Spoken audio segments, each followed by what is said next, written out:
Assalamualaikum warahmatullahi wabarakatuh. Kenalkan, saya Habib Guna Pratama, NIM 19059077. Sini saya akan menjelaskan fungsi, tujuan, manfaat, dan tahapan manajemen risiko. Yang pertama, fungsi manajemen risiko. Fungsi manajemen risiko sering diterjemahkan dalam 3 langkah, yaitu perencanaan, pelaksanaan, dan pengendalian. Yang pertama, perencanaan. Perencanaan manajemen risiko dapat dimulai dengan menetapkan visi, misi, tujuan yang berkaitan dengan manajemen risiko. Kemudian, perencanaan manajemen risiko dapat dilanjutkan dengan penetapan target, kebijakan, dan prosedur yang berkaitan dengan manajemen risiko. Akan lebih baik lagi jika visi misi, kebijakan, dan prosedur tersebut dituangkan secara tertulis untuk memudahkan pengarahan, sekaligus menegaskan dukungan manajemen terhadap program manajemen risiko.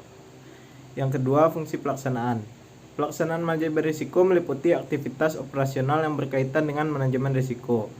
Proses identifikasi dan pengukuran risiko diteruskan dengan manajemen atau pengelolaan risiko yang merupakan aktivitas operasional yang utama dari manajemen risiko. Yang pertama, identifikasi risiko. Dilakukan untuk mengidentifikasi risiko-risiko yang dihadapi oleh organisasi. Yang kedua, evaluasi dan pengukuran risiko. Tujuan evaluasi risiko adalah memahami karakteristik risiko dengan baik. Yang ketiga, pengelolaan risiko. Risiko harus dikelola karena jika organisasi gagal mengelola konsekuensi yang diterima cukup besar. Berbagai cara pengelolaan risiko adalah sebagai berikut. Yang pertama, penghindaran. Cara paling mudah dan aman untuk mengelola risiko adalah menghindar. Akan tetapi, cara semacam itu tidak optimal. Yang kedua, ditahan atau retention. Dalam beberapa situasi, lebih baik jika kita menghadapi sendiri risiko tersebut. Yang ketiga, diversifikasi, yang berarti menyebar exposure yang kita miliki sehingga tidak terkonsentrasi pada suatu atau dua exposure saja. Yang keempat, transfer risiko, yaitu keputusan mengalihkan risiko dengan cara mengalihkan risiko yang diterima tersebut ke tempat lain sebagian. Jika tidak ingin menanggung risiko tertentu, kita dapat mentransfer risiko tersebut kepada pihak lain yang lebih mampu menghadapi risiko tersebut. Yang kelima, pengendalian risiko, yaitu upaya untuk mencegah atau menurunkan probabilitas terjadinya risiko atau kejadian yang tidak kita inginkan.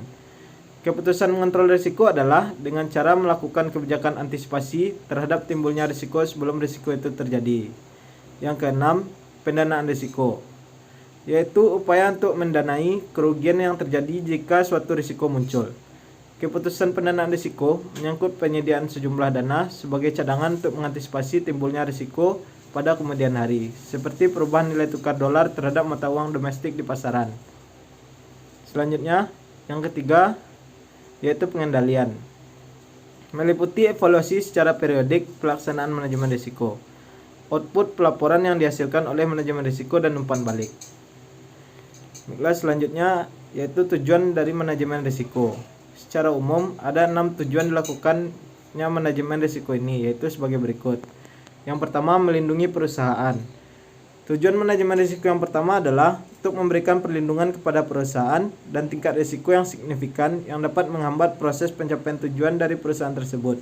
Sehingga dengan dilakukannya manajemen risiko, perusahaan akan terlindungi dari kemungkinan hambatan dan kemungkinan risiko yang terjadi. Yang kedua, membantu pembuatan kerangka kerja. Tujuan manajemen risiko yang kedua adalah untuk membantu perusahaan dalam membuat kerangka kerja. Yang dimaksud di sini adalah membantu perusahaan dalam proses pembuatan kerangka kerja atas risiko yang ada pada proses suatu bisnis tertentu dan fungsi-fungsi di dalam suatu perusahaan. Yang ketiga, tujuan manajemen risiko adalah mendorong manajemen supaya proaktif. Tujuan manajemen risiko mendorong manajemen perusahaan agar tidak proaktif dalam mengurangi potensi terjadinya risiko dan menjadikan manajemen ini sebagai sumber keunggulan dalam bersaing dengan perusahaan lain serta memaksimalkan kinerja perusahaan. Yang keempat, sebagai peringatan untuk lebih berhati-hati. Tujuan yang keempat adalah sebagai pengingat perusahaan baik bagi individu dalam perusahaan agar lebih berhati-hati dalam menghadapi risiko di dalam perusahaan demi tercapainya tujuan yang diinginkan untuk kebaikan bersama. Yang kelima, meningkatkan kinerja perusahaan. Tujuan dibentuknya manajemen risiko yang kelima adalah meningkatkan kinerja perusahaan dengan menyediakan informasi mengenai tingkat risiko yang disebutkan dalam peta atau analisa kemungkinan terjadinya suatu risiko yang dialami oleh perusahaan. Hal ini juga bermanfaat dalam pengembangan strategi dan juga perbaikan proses secara berkesinambungan. Yang keenam, sosialisasi manajemen risiko. Tujuan terakhir dari pembentukan manajemen risiko adalah untuk membangun kemampuan individu maupun kemampuan manajemen untuk mensosialisasikan pemahaman tentang risiko dan fungsinya. Dibentuknya suatu manajemen risiko ini. Selanjutnya, pembahasan tentang manfaat manajemen risiko. Manfaat manajemen risiko yang pertama adalah sebagai bahan evaluasi dan keputusan bisnis. Evaluasi adalah proses penilaian dan pengukuran efektivitas strategi yang telah digunakan dan yang telah dilakukan di masa yang telah lalu untuk mencapai tujuan dari suatu perusahaan. Hasil analisis risiko bisnis akan menjadi sebuah bahan bagi Anda untuk mengevaluasi apakah cara-cara yang telah dilakukan selama ini adalah cara-cara yang sudah benar dan tepat untuk mencapai tujuan bisnis, serta agar Anda tidak melakukan kesalahan yang sama yang pernah dilakukan di masa lalu sehingga menyebabkan terhambat untuk mencapai tujuan. Dengan adanya evaluasi, akan lebih mudah untuk membuat suatu keputusan usaha yang tepat. Yang kedua, peningkatan produktivitas dan keuntungan. Produktivitas merupakan suatu kegiatan produksi yang menjadi sebuah ukuran bagaimana baiknya sumber daya diatur dan dimanfaatkan untuk mencapai hasil yang optimal. Melalui manajemen risiko bisnis yang dilakukan, Anda bisa menjadi lebih berhati-hati dalam menjalankan bisnis dan terhindar dari jatuh ke dalam lubang yang sama. Hal ini otomatis akan membantu dalam meningkatkan produktivitas yang terjadi, serta keuntungan yang diperoleh akan ikut meningkat dibandingkan dengan sebelumnya adanya manajemen risiko bisnis yang dilakukan. Yang ketiga, memudahkan estimasi biaya. Estimasi biaya adalah perhitungan kebutuhan biaya yang dibutuhkan untuk menyelesaikan sesuatu kegiatan atau pekerjaan. Estimasi biaya adalah hal yang sangat penting dalam sebuah bisnis. Ketidakakuratan estimasi biaya dapat memberikan dampak yang negatif bagi pihak-pihak yang terlibat dan untuk berjalannya proses produksi itu sendiri. Seperti terhambatnya proses produksi dalam suatu perusahaan.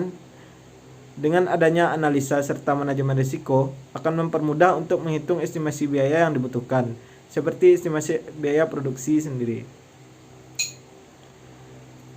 Selanjutnya, tahapan-tahapan manajemen risiko. Yang pertama, identifikasi risiko. Tahap ini mengidentifikasi apa saja risiko yang dihadapi oleh perusahaan. Langkah pertama dalam mengidentifikasi risiko adalah melakukan analisis pihak yang berkepentingan atau stakeholder. Langkah kedua dapat menggunakan 7S dari McKinsey, yaitu Shared Value, Strategi, Struktur, Staff, Skill, Sistem, dan Style. Yang kedua, pengukuran risiko. Pengukuran risiko mengacu pada dua faktor, yaitu kuantitatif dan kualitatif. Kuantitas risiko menyangkut beberapa banyak nilai atau exposure yang rentan terhadap risiko. Sedangkan kualitatif menyangkut kemungkinan suatu risiko muncul. Semakin tingginya kemungkinan risiko terjadi, maka semakin tinggi pula risikonya. Yang ketiga, pemetaan risiko. Pemetaan risiko ditujukan untuk menetapkan prioritas risiko berdasarkan kepentingan bagi perusahaan. Adanya prioritas dikarenakan perusahaan memiliki keterbatasan dalam sumber daya manusia dan jumlah uang, sehingga perusahaan perlu menetapkan mana yang perlu dihadapi terlebih dahulu, mana yang dinomorduakan, dan mana juga yang perlu diabaikan. Selain itu, prioritas juga ditetapkan karena tidak semua risiko memiliki dampak pada tujuan perusahaan. Yang keempat, pengelolaan risiko. Pengelolaan risiko terdapat beberapa macam, diantaranya pengelolaan risiko secara konvensional, penetapan modal risiko, struktur organisasi pengelolaan, dan lain-lain. Yang kelima, monitor dan pengendalian risiko. Fungsi monitor dan pengendalian risiko yaitu manajemen perlu memastikan bahwa pelaksanaan pengelolaan risiko berjalan sesuai dengan rencana. Dan manajemen juga perlu memastikan bahwa pelaksanaan pengelolaan risiko cukup efektif. Risiko itu sendiri berkembang. Monitor dan pengendalian bertujuan untuk memantau perkembangan terhadap kecenderungan berubahnya profil risiko. Perubahan ini berdampak pada pergeseran peta risiko yang otomatis pada perubahan prioritas risiko. Baiklah, sekian dari hasil presentasi saya. Bila ada kesalahan mohon dimaafkan. Assalamualaikum warahmatullahi wabarakatuh.